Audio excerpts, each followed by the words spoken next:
빛의 자녀들처럼 행하라는 제목으로 하나님의 말씀을 전하도록 하겠습니다. 예수님은 우리에게 세상의 소금과 더불어서 세상의 빛이다 이렇게 말씀하셨잖아요. 오늘 8절에 있는 말씀도 마찬가지예요. 너희가 전에는 어둠이었더니 이제는 주 안에서 빛이라, 빛의 자녀들처럼 행하라 이렇게 말씀하고 있습니다. 우리가 이 세상 가운데 빛임으로 빛의 자녀들처럼 우리가 행해야 된다라고 하는 것을 말씀해 주고 있죠. 그런데 요즘 성도들을 보게 되면, 요즘 그리스도인들을 보게 되면 자신이 빛인지 어두움인지 구분 못하고 삶을 살아가는 사람들이 많이 있어요. 우리가 분명히 알아야 될 것이 무엇입니까? 예수님을 이 세상에 드러내는 빛으로서의 사명을 감당하는, 바로 이 세상에 빛을 비추는 빛이라고 하는 사실을 기억하시고 빛의 자녀들처럼 행동하고 삶을 살아가시는 저와 성도 여러분 모두가 되시기를 주의 이름으로 축복합니다. 오늘 말씀을 보시게 되면 빛의 자녀와 어둠의 자녀를 구분하고 있습니다. 어떻게 구분하고 있는가를 우리가 살펴보고 빛의 자녀로서의 삶은 어떤 삶인가 오늘 말씀을 통해서 살펴봄으로 은혜를 나누는 귀한 시간이 되기를 바랍니다. 먼저 3절에 있는 말씀 우리 같이 한 목소리로 읽도록 하겠습니다. 같이 읽겠습니다. 시작. 음행과 온갖 더러운 것과 탐욕은 너희 중에서 그 이름조차도 부르지 말라. 이는 성도에게 마땅한 바니라. 여기서 말씀하고 있는 그 탐욕이라든지 음행, 온갖 더러운 것, 누추함, 어리석은 말, 희롱의 말들은 모두 이 성적인 것과 관련 있는 단어들입니다. 다시 말씀드리면 더러운 말이라든지 누추한 말이라든지 이런 말들은 우리가 해서는 안 된다. 이것은 그 이름조차도 부르지 말라고 말씀하고 있고요. 악은 모양이라도 버려야 된다라고 하는 것을 우리에게 말씀해 주고 있지 않습니까? 요즘 청소년들은 뭐 욕을 그 대화 속에 집어넣지 않으면 대화가 안 된다라고 말할 정도로 아주 심각한 지경에 이른 것을 볼 수 있죠. 근데 그냥 욕이 아니라 그 욕을 들여다보게 되면 다 성적인 그런 말들이 그 속에 다 담겨져 있다는 것이에요. 그런 말을 해서는 안 된다. 그 이름조차도 부르지 말라. 성경 우리에게 분명히 말씀하고 있어요. 어른들도 마찬가지죠. 어른이라고 그런 것에서 자유로운 것 아니에요. 아이들만 욕하지 마라 이렇게 말하는 것이 아니라 어른들도 욕을 하지 말아야 될 것이며, 성적인 그런 이야기가 담겨있는 그런 농담이 섞여있는 말이라든지 아니면 그런 이야기조차도 우리가 하지 말라. 성경 그렇게 말씀하고 있습니다. 이거는 빛의 자녀로서 행하지 말아야 될 말이다. 분명히 우리에게 말씀해 주고 있는 것이고요. 하나님의 자녀들, 빛의 자녀들은 어떤 말을 해야 되는가?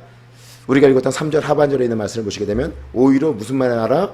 감사의 말을 하라. 하나님의 자녀들, 빛의 자녀들이 해야 될 말은 이와 같이 감사의 말이다 라고 하는 것을 우리에게 말씀해 주고 있는 것입니다. 성도 여러분, 우리 입에서 감사가 있습니까? 감사하는 말들이 많은가? 불평하는 말이 많은가? 원망하는 말이 많은가? 한번 생각해 보시기 바랍니다. 우리 입술에서 누가 보더라도 감사의 말들을 많이 하는 저와 성도 여러분 모두가 되시기를 주의 이름으로 축복합니다. 특별히 가까운 사람일수록 이 감사의 말을 하기 쉽지 않은데, 부부간에도 이 감사의 말, 아침에 나갔다 저녁 때 남편이 들어오게 되면 수고했어 말 한마디, 이 말 한마디가 위로가 되고 힘이 돼요. 예? 남편이 집에 들어왔을 때 집안 보니까 오늘 화려하네. 예? 열심히 수고하고 땀 흘렸는데 표도 안 나네. 예?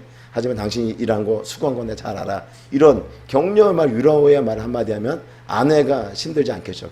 또 실제로 그런 것들 보면 남편이 치우면 되잖아요. 저한테 하는 말이에요. 예, 저도 하면 되는데 안 하고 아내한테 말할 때가 많이 있어요. 그런데 오늘 말씀을 보니까 우리가 해야 될 말이 무슨 말이야? 감사의 말을 많이 하라. 감사의 말을 많이 하라. 우리 지난주에 살펴봤던 말씀 뭐예요? 어떤 말을 많이 하라 그랬어요? 덕을 세우는 말, 선한 말, 은혜를 끼치는 말을 많이 하라. 하나 더해서 오늘 말씀엔 뭘 하라고 말씀하고 있어요? 감사의 말을 하라. 한 주간 동안에 저랑 아내랑 수도 없이 얘기했던 것 같아요. 같이 있는 시간들이 많으니까 은혜의 말 하라 그랬지, 선한 말 해, 감사의 말 해, 덕을 세우는 말을 해야지.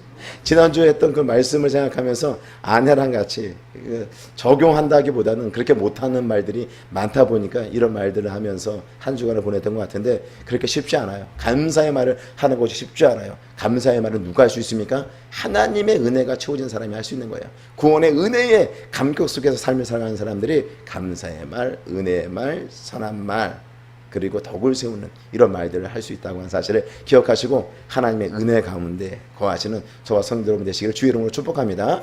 우리 가정에서 감사의 말들이 차고 넘치고, 우리 교회에서 이런 감사의 말들이 차고 넘치게 될 때 우리 가정이 건강해지게 되는 것이고, 우리 교회가 건강한 교회로 세워 나갈 수 있다고 하는 사실이죠. 감사의 말을 많이 하는 우리 제공교회와 우리 모든 성도 여러분 되시기를 주의 이름으로 축복합니다. 무엇보다도 이 성적인 말인 위에서 언급했던 이런 말들은 다 우상 숭배와 관련이 있는 것들입니다. 당시 에베소는 아데미 신전이라고 하는 아주 거대한 신전이 있었고요. 그 안에는 그런 성적으로 방탕한 성적인 행위를 방조하는 그런 사제들이 그 가운데 있었던 것이죠. 종교적으로 이 성적인 부분에서 이 성적인 관계 맺는 것들에 대해서 방조하다 보니까 그 사회 문화에서는 부부 사이가 아닌 다른 사람들과 이 성관계를 맺는 것들에 대해서 별로 이상하게 생각하지 않았었고 그 시대 하나의 문화처럼 받아들였다고 하는 사실이죠. 5절에 있는 말씀을 우리가 함께 한 몫을 읽어보도록 하겠습니다. 시작. 너희도 정녕 이것을 알거니와 음행하는 자나 더러운 자나 탐하는 자 곧 우상 숭배자는 다 그리스도와 하나님의 나라에서 기업을 얻지 못하리니 더러운 자나 탐하는 자 다 우상숭배라고 말씀하고 있는 것이 그 시대적 배경을 가지고 이야기하는 것이에요. 그러니까 성적으로 문란한 것들, 그 다음에 이런 누추한 말을 하는 이런 모든 것들이 어떻게 보면은 그 당시 그 아데미 신전 안에서 다 만들어진 것들이었기 때문에 이런 것들은 다 우상숭배와 관련된 것들이다. 그래서 이런 것들은 철저하게 끊어내야 될 뿐만 아니라 그 이름조차도 부르지 말라라고 말씀하고 있는 것입니다. 우리 안에서도 이 성적인 부분에 대해서 생각해 봐야 될 것이 있는데 그것이 무엇인가? 건강한 부부에게만 주어지는 그 성, 그건 부부에게만 해당되는 것이지 부부 외에 다른 사람들과의 그런 관계는 성경에서 지지하지 않는다는 것이죠. 용납하지 않는다는 것이죠. 그런 측면에서 보게 되면 남자 성도에게 여자친구가 있을 수 있다 없다? 남자 성도에게 여자친구. 예, 조승우 집사님, 여자친구가 있을 수 있어요 없어요? 있으면 돼요 안 돼요? 안 돼요. 단호하게 머뭇거리면 안 돼요. 안 돼요. 여자 성도에게 남자친구가 있으면 돼요 안 돼요? 단호하게 안 돼요. 예, 안 돼요. 교육자들도 마찬가지예요. 목사님 제가 어느 성도 집을 방문하게 됐을 때 여자 성도인데 혼자 살고 있는 성도를 제가 혼자 가서 방문하면은 그것은 하면 안 되는 거죠. 그런 조금이라도 여지를 만들어서 안 되는 거죠. 그렇다고 성도를 방문하지 않을 수는 없잖아요. 그냥 방문할 때 어떻게 방문해요? 누구랑? 뭐 권사님이라든지 아니면 사모님이랑 같이 방문할 수 있겠죠. 성도가 면담을 요구했어요. 목사님에게. 교회에서 만나기를 원합니다. 교회에서 만나기로 했는데 교회가 아무도 없어요. 그런데 저 혼자 나가면 돼요? 안 돼요? 안 돼요. 누구랑 같이 나가요? 사모랑 같이 나가든지. 아니면 밀폐된 공간에서 어쩔 수 없이 면담을 해야 될 경우는 어떻게 해야 돼요? 문을 반드시 열어놓고. 이런 것들이 아무것도 아닌 것 같지만 굉장히 중요한 것들이에요. 그런 유혹이 우리 주변에 얼마나 만연합니까? 그런 문화 속에서 우리가 삶을 살아가고 있기 때문에 야, 뭐 난 쿨해. 난 남자친구 뭐 충분히 사귈 수 있지. 난 쿨해. 내 아내가 뭐 남자친구 사귀는 건 난 인정해. 이건 쿨한 게 아니죠. 본심을 이야기하지 않는 거예요. 성경에서는 그런 부분들에 대해서 철저하게 하라고 말씀을 하고 있는 것이죠. 고린도전서 7장 5절에 있는 말씀을 제가 읽어드리겠습니다. 서로 분방하지 말라. 다만 기도할 틈을 얻기 위하여 합의상 얼마 동안은 하되 다시 합하라. 이는 너희가 절제 못함으로 말미암아 사단이 너희를 시험하지 못하게 하려 함이라. 부부가 서로 분방하고 삶을 살아가는 사람도 있잖아요. 각자의 방이 있어서 잠도 따로따로 자는 거 성경은 뭐라고 말씀하고 있어요? 분방하지 말라고 분명히 말씀하고 있죠. 같은 방을 쓰라고 말씀하고 있고요. 근데 이 분방을 허용할 때가 있어요. 그 분방을 허용할 때가 언제라는 것이에요? 기도할 틈을 얻기 위하여. 기도할 때 아내가 아니면 남편이 내가 한 3, 4일 정도 내 기도할 필요가 있어. 아니면 내가 10일 정도 작정을 했어. 이러한 기도할 틈을 얻기 위해서 분방할 수 있지만 그 외에는 분방하지 말라. 분방을 하더라도 기도하기 위해서 분방을 하더라도 반드시 무엇을 하고 말씀하고 있어요?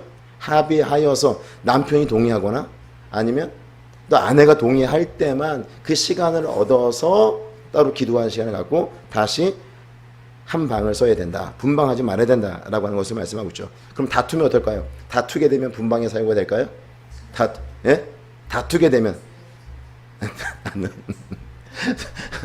다투게 되더라도 분방의 사용이 될 수가 없어요. 다툼에 오히려 그것이 사단이 틈탈 수 있는 기회를 줄 수 있기 때문에 분방하지 말라. 성경은 우리에게 분명히 이렇게 말씀하고 있는 것이죠.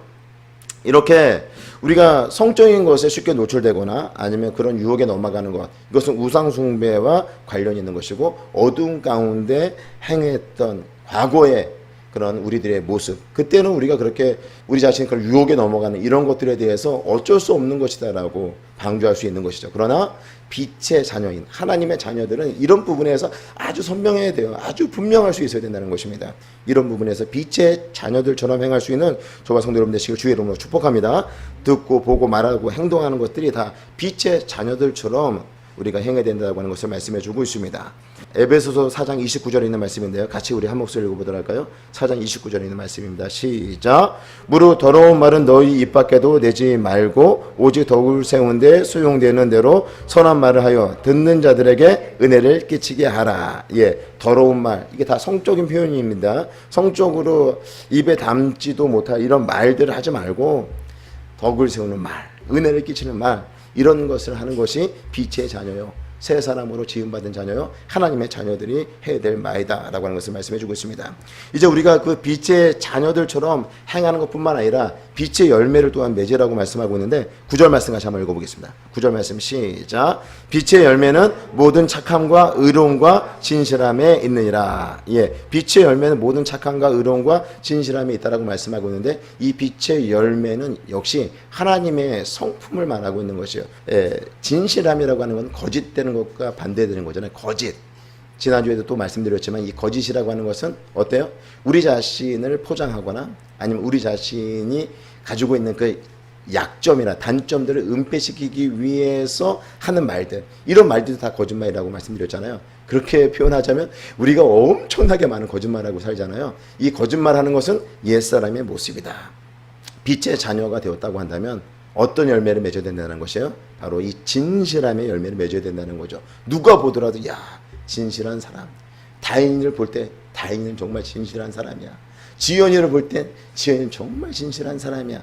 이런 말을 들을 수 있도록 이 진실함의 열매를 우리가 맺어야 된다고 하는 것을 말씀해 주고 있습니다. 그렇다고 한다면 이 열매라고 하는 것, 이 열매는 누가 먹어요? 누가 따먹어요? 열매를 맺은 나무가 그 열매를 먹을 수 있나요? 못 먹죠. 그 열매는 누가 먹는 거예요? 다른 사람들이 먹어요. 다른 사람들. 하나님께서 우리에게 이 빛의 열매, 착함과 의로움과 이 진실함의 열매를 맺으라고 말씀하고 있는 것은 내가 먹기 위해서가 아니라 다른 사람들, 이 열매를 다른 사람들이 먹을 수 있도록 하기 위해서 이 빛의 열매를 맺으라고 말씀하고 있습니다. 하나님께서 우리를 하나님의 귀한 자녀로 만들어 주신 것은 그냥 나만 잘 살고 잘 먹고 살다가 천국 가는 것이 아니라 내 주변에 믿지 않는 자들에게도 복음을 전하고 그들에게 예수님을 소개하고 예수님을 믿도록 하기 위해서 우리 하나님의 귀한 자녀로 만들어 주신 것이 아닙니까?